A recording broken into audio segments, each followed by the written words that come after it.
সকলোৰে মৰমৰ জুবিন দা হঠাৎ আমাক এৰি তেখেত গ'ল। ছিংগাপুৰত তেখেতে পৰলোক প্ৰাপ্তি কৰিলে। চৰকাৰে তেখেতৰ দেহটো যিমান পাৰে সোনকালে অসমলৈ লৈ অহাৰ ব্যৱস্থা কৰি আছে। মন বহুত দুখিত।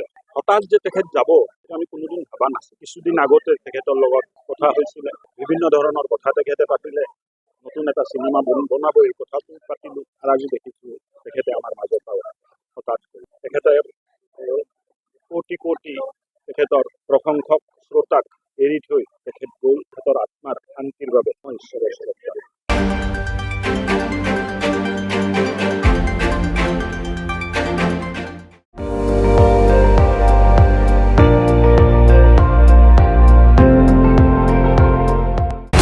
আপুনি চাই আছে ND24, সৰ্বশ্ৰেষ্ঠ নহয় সৰ্বোত্তমৰ দৌৰ।